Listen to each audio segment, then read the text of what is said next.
Hello friends, मैं doctor Renuka Verma अपने channel botany ज्ञान में एक बार फिर से आप सभी का वेलकम करती हूँ। आज का हमारा टॉपिक है टाइप्स ऑफ डीएनए। अगर आपसे कोई क्वेश्चन करता है कि डीएनए कितने प्रकार का होता है या डीएनए के कितने टाइप हैं, तो आपका क्या जवाब होगा? आप सिंपल जवाब दे देते हैं कि डीएनए 5 टाइप्स का होता है, A B C D and Z.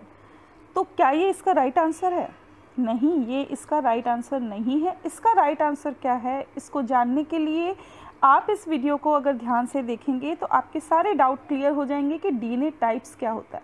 जब भी हम किसी के टाइप्स की बात करते हैं, चाहे वो डीएनए हो चाहे वो आरएनए हो, तो उसके लिए कुछ क्राइटेरिया डिसाइडेड होते हैं और पर्टिकुलर क्राइटेरिया के हिसाब से उसका टाइप डिसाइड होता है। अब वो क्राइटेरिया क्या है, आइए हम इस वीडियो में देखते हैं। डीएनए को 7 क्राइटेरिया के बेस पे क्लासीफाई किया गया है, या हम कह सकते हैं डीएनए के टाइप को हम 7 क्राइटेरिया के बेस पे डिसाइड करते हैं। तो ये 7 जो क्राइटेरियाज हैं वो है नंबर ऑफ बेस पेयर्स पर टर्न, यानी कि एक टर्न में कितने बेस पेयर्स प्रेजेंट है। कॉइलिंग पैटर्न, डीएनए की कॉइलिंग किस प्रकार है, यानी कि किस डायरेक्शन में डीएनए की कॉइलिंग है। लोकेशन, यानी कि वो डीएनए कहाँ पर प्रेजेंट है। स्ट्रक्चर, डीएनए का स्ट्रक्चर कैसा है। न्यूक्लियोटाइड सीक्वेंसेस, यानी कि किस टाइप के न्यूक्लियोटाइड सीक्वेंसेस वहाँ पाए जा रहे हैं। Coding and non coding DNA, यानी कि डीएनए किसी चीज़ को कोड कर रहा है या नहीं कर रहा। और last but not the least, number of strands. तो आइए इन सभी क्राइटेरियाज को हम थोड़ा सा डिटेल में देखते हैं ताकि हमारे ये डाउट क्लियर हो जाए कि डीएनए टाइप्स क्या हैं। तो पहला जो क्राइटेरिया है वो है नंबर ऑफ बेस पेयर्स पर टर्न। तो ये देखिए, यहाँ पर डायग्राम है डीएनए का, आपको दिखाई दे रहा होगा। एक हेलिक्स में कितने न्यूक्लियोटाइड बेस पेयर्स प्रेजेंट है, उसकी पिच कितनी है। पिच मैंने आपको बताया था कि एक जो पूरा टर्न होता है हेलिक्स का, उसको हम पिच कहते हैं। तो उस पिच की लेंथ कितनी है, यानी कि पिच की लंबाई कितनी है। सैंपल की ह्यूमिडिटी कितनी है, यानी कि सैंपल की ह्यूमिडिटी कितने % पर होगी जब पर्टिकुलर टाइप का डीएनए वहाँ पर शो होगा, वो भी हम इस क्राइटेरिया में देखेंगे। इन सभी चीज़ों के बेस पे जो डीएनए है वो 4 टाइप का होता है, जो है ए बी सी और डी। तो इन चारों टाइप को जानने के लिए हम एक टेबल देखते हैं, जो टेबल कुछ इस तरीके से है। सबसे पहले आप देखिए डीएनए टाइप। तो डीएनए टाइप जो है, ए डीएनए में पर हेलिक्स में या पर पिच में 11 बेस पेयर प्रेजेंट होते हैं, जबकि बी डीएनए में 10, सी डीएनए में 9.3 और डी डीएनए में 8 बेस पेयर प्रेजेंट होते हैं। तो ये जो बेस पेयर जितने प्रेजेंट होंगे उसी के हिसाब से इसकी पिच की लेंथ कम या ज़्यादा होती है। अब हम बात करते हैं सैंपल की ह्यूमिडिटी की। अगर किसी पर्टिकुलर सैंपल की जो ह्यूमिडिटी है वो 75% होगी तो उसमें ए टाइप का डीएनए पाया जाएगा। अगर ये ह्यूमिडिटी 92% होगी तो बी टाइप का डीएनए प्रेजेंट होगा और 66% ह्यूमिडिटी पे सी डीएनए प्रेजेंट होगा। डी डीएनए जो है वो, इसकी कोई पर्टिकुलर ह्यूमिडिटी नहीं पाई जाती, लेकिन ऐसा कहा जाता है कि डी डीएनए जो है वो बी और सी की इंटरमीडिएट जो परसेंटेज होता है ह्यूमिडिटी का, उस पर पाया जाता है। यानी कि सी डीएनए से ज़्यादा और बी डीएनए से कम ह्यूमिडिटी पर डी डीएनए पाया जाता है। अब हम बात करते हैं पिच की, यानी कि एक हेलिक्स जो है, कंप्लीट टर्न जो है, उसकी लेंथ कितनी होती है। ए डीएनए में ये लेंथ होती है 2.8 नैनोमीटर। अगर हम एंगस्ट्रम में इसको लिखें तो 28 एंगस्ट्रम हम लिख सकते हैं। बी डीएनए में ये होती है 3.4 नैनोमीटर। सी डीएनए में होती है 3.1 नैनोमीटर और डी डीएनए के अंदर भी हम इसे 3.1 नैनोमीटर ही मान लेते हैं, क्योंकि जो डी डीएनए है वो सी डीएनए से सिमिलरिटी शो करता है। इसके बाद आता है सेकंड क्राइटेरिया। जो सेकंड क्राइटेरिया है वो है कॉइलिंग पैटर्न, यानी कि जो डीएनए की हेलिक्स है या डीएनए की जो स्ट्रैंड्स हैं वो किस डायरेक्शन के अंदर घूम रहे हैं, या हम कह सकते हैं किस डायरेक्शन के अंदर वो कॉइल्ड हो रहे हैं, कुंडलित हो रहे हैं, उससे हम डीएनए के टाइप को डिसाइड करते हैं। तो हमने ये ज़्यादातर पढ़ा है कि डीएनए जो है वो राइट हैंडेड होता है। कॉइलिंग पैटर्न के बेस पे डीएनए 2 टाइप्स का होता है, राइट हैंडेड और लेफ्ट हैंडेड। हम ज़्यादातर 5 टाइप के डीएनए पढ़ते हैं, A B C D and Z. तो जो 4 टाइप के डीएनए हैं ए बी सी और डी, इनका जो हेलिकल टर्न होता है या इनकी कुंडलन की जो दिशा होती है वो राइट हैंडेड होती है, यानी कि सीधे हाथ की तरफ होती है। जबकि जो जेड डीएनए है उसमें जो कॉइलिंग पैटर्न है वो लेफ्ट हैंडेड होता है। यहाँ पे देखिए डायग्राम बना हुआ है, इस डायग्राम को आप ध्यान से देखिए। फर्स्ट वाला जो डायग्राम है वो है राइट हैंडेड डबल हेलिक्स का। यहाँ पर जो टर्न है वो राइट हैंड की तरफ है, इसलिए इसे हम राइट हैंडेड कॉइलिंग पैटर्न कहते हैं। दूसरा जो डायग्राम है उसमें ये जो टर्न है वो लेफ्ट हैंड की तरफ है, इसलिए इसे हम लेफ्ट हैंडेड कॉइलिंग पैटर्न कहते हैं। तो इसे याद करना इतना मुश्किल नहीं है, बस आपको ये ध्यान रखना है कि जेड डीएनए के अलावा जितने भी डीएनए प्रेजेंट है उनके अंदर कॉइलिंग की जो डायरेक्शन है वो राइट हैंडेड होती है। थर्ड है लोकेशन के बेस पे, यानी कि तीसरा जो क्राइटेरिया है वो है लोकेशन, यानी कि डीएनए कहाँ पर प्रेजेंट है। डीएनए जिस लोकेशन पर प्रेजेंट होता है, जहाँ पर प्रेजेंट होता है, उसी के आधार पर डीएनए को अलग अलग नाम दिए गए हैं। तो लोकेशन के बेस पे 3 टाइप के डीएनए पाए जाते हैं। पहला है क्रोमोसोमल डीएनए या न्यूक्लियर डीएनए, तो और दूसरा है साइटोप्लाज्मिक डीएनए, और तीसरा है प्रोमिस्कस डीएनए। अब ये तीनों टाइप ऑफ डीएनए क्या है? तो पहला जो है क्रोमोसोमल डीएनए या न्यूक्लियर डीएनए, नाम से ही पता चल रहा है ना कि जो डीएनए न्यूक्लियस या क्रोमोसोम के अंदर पाया जाता है उस डीएनए को हम क्रोमोसोमल डीएनए या न्यूक्लियर डीएनए कहते हैं। क्योंकि हम सभी जानते हैं कि क्रोमोसोम किससे मिलकर बना होता है? क्रोमोसोम डीएनए, हिस्टोन प्रोटीन्स और आरएनए से मिलकर बना होता है। तो क्रोमोसोम के बनने में जो डीएनए यूज़ हो रहा है उसे हम न्यूक्लियर डीएनए या क्रोमोसोमल डीएनए कहते हैं। दूसरा है साइटोप्लाज्मिक डीएनए। आपने अपनी पिछली क्लासेस में या बीएससी के अंदर आपने ये पढ़ा होगा कि एक्स्ट्रा क्रोमोसोमल डीएनए या एक्स्ट्रा न्यूक्लियर मटेरियल के नाम से क्वेश्चन आता है। तो जो एक्स्ट्रा न्यूक्लियर मटेरियल है या जो एक्स्ट्रा क्रोमोसोमल मटेरियल है उसी को हम साइटोप्लाज्मिक डीएनए कहते हैं। हमने अपने पिछले लेक्चर में पढ़ा था कि डीएनए अपनी लाइफ के ज़्यादातर टाइम न्यूक्लियस के अंदर प्रेजेंट रहता है। तो वो कौन सा डीएनए हुआ जो कॉइल्ड मैगी या नूडल की तरह रहता है? वो तो हो गया आपका न्यूक्लियर डीएनए। तो उसके अलावा, यानी कि न्यूक्लियस में जो डीएनए प्रेजेंट है उसके अलावा जो डीएनए पाया जा रहा है साइटोप्लाज्म के अंदर, कोशिका द्रव्य के अंदर, उसे हम कहते हैं साइटोप्लाज्मिक डीएनए। तो ये जो डीएनए है वो साइटोप्लाज्म में तैरता हुआ नहीं पाया जाता, यानी कि कोशिका द्रव्य में जो और कोशिकांग पाए जा रहे हैं, सेल ऑर्गेनेल पाए जा रहे हैं, वहाँ पर उस तरीके से प्रेजेंट नहीं होता है। ये जो डीएनए है वो दूसरी सेल ऑर्गेनेल्स के अंदर प्रेजेंट होता है। जैसे आपने पढ़ा होगा कि माइटोकॉन्ड्रिया और क्लोरोप्लास्ट के अंदर भी अपना डीएनए पाया जाता है। तो उस टाइप का जो डीएनए होता है उसे हम साइटोप्लाज्मिक डीएनए कहते हैं। ये जो साइटोप्लाज्मिक डीएनए होता है ये साइटोप्लाज्मिक इनहेरिटेंस के अंदर बहुत ही इम्पॉर्टेंट रोल निभाता है।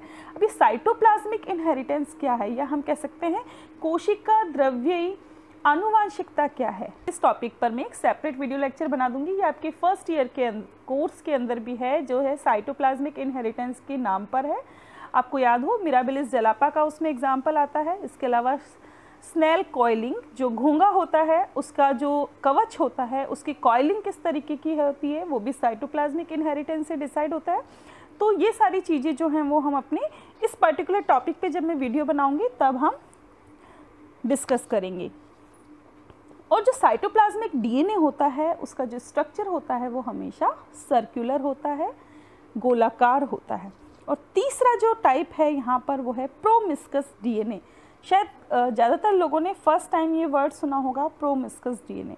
प्रोमिस्कस डीएनए कोई अलग से डीएनए नहीं है, ये वो डीएनए सेगमेंट्स होते हैं जिनमें कॉमन बेस सीक्वेंसेस होते हैं। कॉमन बेस सीक्वेंसेस मतलब जो न्यूक्लियस डीएनए है, माइटोकॉन्ड्रियल डीएनए है या क्लोरोप्लास्टिक डीएनए है, इन तीनों डीएनए में पर्टिकुलर कॉमन बेस सेगमेंट्स पाए जाते हैं।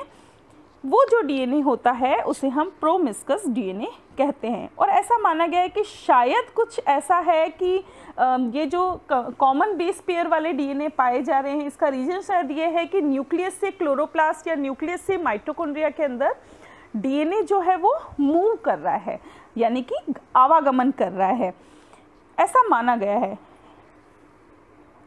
सबसे पहले इसका मूवमेंट ऑफ डीएनए का जो केस देखा गया था वो ये देखा गया था कि क्लोरोप्लास्ट माइटोकॉन्ड्रिया के अंदर डीएनए का मूवमेंट हो रहा है, और ये किस क्रॉप के अंदर देखा गया था? मेज के अंदर, यानी कि मक्का में ये देखा गया था कि मक्का के क्लोरोप्लास्ट का डीएनए माइटोकॉन्ड्रिया के अंदर मूव हो रहा है या आवागमन कर रहा है।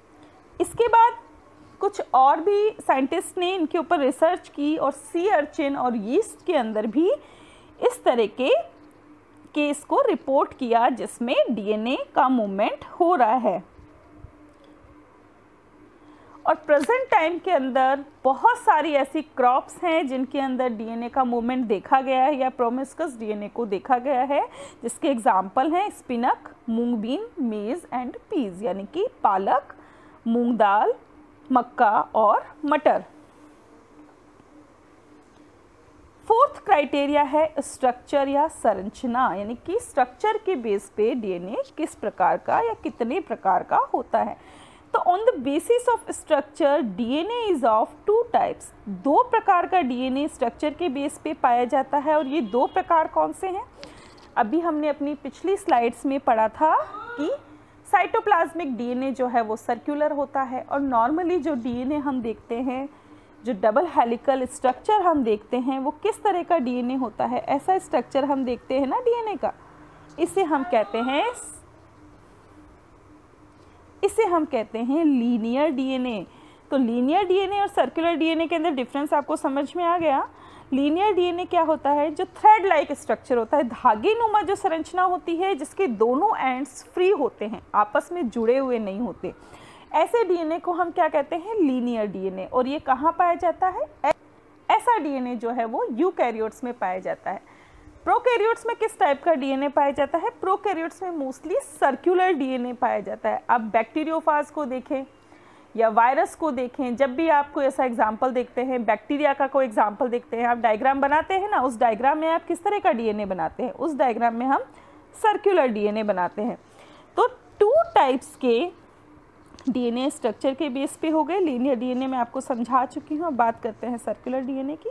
तो सर्कुलर डीएनए क्या होता है? सर्कुलर डीएनए भी होती तो धागे नुमा संरचना है, लेकिन वो क्या होती है? वो रिंग लाइक स्ट्रक्चर में पाई जाती है, अंगूठी की तरह गोल स्ट्रक्चर में पाई जाती है, गोल होती है। ऐसे डीएनए मॉलिक्यूल के जो दोनों सिरे होते हैं, जो दोनों एंड्स हैं, वो फ्री नहीं होते, आपस में जॉइंड होते हैं। मोस्टली बैक्टीरिया और वायरस में आप इस तरीके के डीएनए मॉलिक्यूल को देख सकते हैं। आपको पहले भी बता चुकी हूँ कि प्रोकैरियोट्स के अलावा माइटोकॉन्ड्रिया और क्लोरोप्लास्ट का जो डीएनए होता है वो भी सर्कुलर डीएनए होता है। अब फिफ्थ जो क्राइटेरिया है वो रिपीटिशन ऑफ न्यूक्लियोटाइड सीक्वेंसेस हैं। हमने ये पढ़ा है ना कि डीएनए के अंदर जो बेस पेयर्स होते हैं या न्यूक्लियोटाइड सीक्वेंस होते हैं, उसका कोई पर्टिकुलर पैटर्न नहीं पाया जाता। यानी कि ऐसा नहीं है कि अगर एक डीएनए के अंदर A, T, C, G present है और आगे जाकर के भी कुछ इसी तरीके का पर्टिकुलर पैटर्न प्रेजेंट होगा, ऐसा नहीं होता।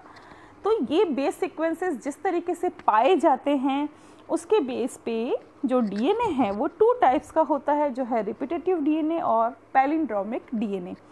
अब रेपिटेटिव डीएनए क्या होता है? नाम से ही पता चल रहा है, रिपीट। रेपिटेटिव डीएनए मीन्स ऐसा डीएनए जिसके अंदर जो बेस सीक्वेंसेस हैं वो बार बार रिपीट हो रहे हैं। जो रिपीटेटिव डीएनए होता है वो नॉन कोडिंग डीएनए होता है, यानी पर्टिकुलर किसी भी चीज़ के लिए कोड नहीं करता। ऐसा जो डीएनए है वो यीस्ट को छोड़कर सभी यूकैरियोट्स के अंदर पाया जाता है, प्रोकैरियोट्स में भी पाया जाता है, लेकिन बहुत कम प्रोकैरियोट्स में ये पाया जाता है, और जिनमें पाया भी जाता है वो यहाँ 0.3% पाया जाता है, जो नेग्लिजिबल है, यानी कि जिसका होना या नहीं होना कोई मायने नहीं रखता। ऐसा जो डीएनए है वो क्रोमोसोम के सेंट्रोमियर के पास में प्रेजेंट होता है, और ऐसे डीएनए के एग्जाम्पल हैं satellite DNA, dispersed repetitive DNA. अब सैटेलाइट डीएनए आपको पता होगा, सैटेलाइट डीएनए क्या होता है? सैटेलाइट डीएनए वो डीएनए सेगमेंट्स होते हैं जिनमें रिपीटिशन हाई होता है, यानी कि जिसे हम कहते हैं हाईली रिपीटेटिव सीक्वेंसेस जो होते हैं उन्हें हम कहते हैं सैटेलाइट डीएनए। जबकि जो डिस्पर्स्ड रेपिटेटिव डीएनए, यहाँ भी नाम से पता चल रहा है, डिस्पर्स्ड का मतलब बिखरा हुआ, ऐसे रेपिटेटिव डीएनए सेगमेंट जो जीनोम के अंदर बिखरे हुए पाए जाते हैं उन्हें हम डिस्पर्स्ड रेपिटेटिव डीएनए कहते हैं, जिसका एग्जाम्पल है ह्यूमन का आल्यू एलिमेंट। दूसरा जो टाइप है वो है पैलिंड्रोमिक डीएनए। पैलिंड्रोमिक डीएनए वो डीएनए सेंटेंस होते हैं जिसे हम एग्जैक्ट सेम पढ़ सकते हैं, चाहे हम आगे से पढ़ें चाहे हम पीछे से पढ़ें। जैसे एक एग्जाम्पल दिया है यहाँ पर, आप देखिए एक एग्जाम्पल है एंड मैडम डीएनए। इसको आप आगे से पढ़ें या पीछे से, देखिए आगे से भी एंड मैडम डीएनए है और उल्टा भी अगर आप इसको पढ़ेंगे तब भी same sequence and madam DNA यहाँ पर आएगा। तो पैलिंड्रोमिक जो सीक्वेंसेस होते हैं वो वही सीक्वेंसेस होते हैं। आप नीचे देखिए, नीचे एक डायग्राम दिया गया है। इस डायग्राम में आप देखिए यहाँ पर ए है, यहाँ पर भी ए है, T C T C T, यानी कि इसे चाहे आप ऐसे पढ़ें चाहे ऐसे पढ़ें, दोनों ही कंडीशन में इसके जो बेस सीक्वेंस है वो सिमिलर रहते हैं। ऐसे पैलिंड्रोमिक सीक्वेंसेस जो हैं उन्हें हम पैलिंड्रोमिक डीएनए कहते हैं और ये टर्म जो है वो फर्स्ट टाइम थॉमस और उसके सहयोगियों ने 1973 के अंदर यूज़ की थी। कई बार कॉम्पिटिटिव एग्जाम्स में इस टाइप का क्वेश्चन आता है कि पैलिंड्रोमिक डीएनए क्या है, तब हम बहुत कंफ्यूज हो जाते हैं। तो प्लीज़ आप इसे ध्यान रखिए क्योंकि ये जो टॉपिक है वो आपका ACF के अंदर भी टॉपिक है, बहुत सारे कॉम्पिटिटिव एग्ज़ाम के अंदर भी ये टॉपिक आता है। तो आप इसे ध्यान से पढ़ेंगे तो ये चीज़ें आपको माइंड में याद रहेगी। आपको इन्हें रटना नहीं है, आपको इन्हें याद करना है। इसके बाद 6 जो क्राइटेरिया है वो है coding and non coding DNA. नाम से ही पता चल रहा है, कोडिंग यानी ऐसा डीएनए जो किसी पर्टिकुलर चीज़ के लिए कोड कर रहा है, और नॉन कोडिंग जो किसी चीज़ के लिए कोड नहीं करता। तो नॉन कोडिंग डीएनए क्या हुआ? ऐसा डीएनए जो यूकैरियोटिक सेल्स में पाया जाता है और आरएनए के लिए कोड नहीं करता। नॉर्मली जो डीएनए सीक्वेंसेस होते हैं वो किसके लिए कोड करते हैं? या तो आरएनए के लिए या प्रोटीन के लिए कोड करते हैं। तो वो डीएनए जो आरएनए या प्रोटीन के लिए कोड नहीं करता वो नॉन कोडिंग डीएनए, या हम कह सकते हैं ये एक्स्ट्रा डीएनए होता है जो कोडिंग डीएनए के अलावा पाया जाता है और इस डीएनए का कोई फंक्शन नहीं होता।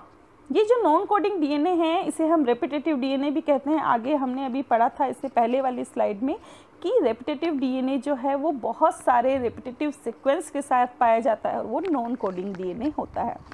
नॉन कोडिंग डीएनए के अंदर जंपिंग जीन्स या मोबाइल डीएनए सेगमेंट्स भी पाए जाते हैं जिन्हें हम ट्रांसपोजेबल एलिमेंट्स भी कहते हैं।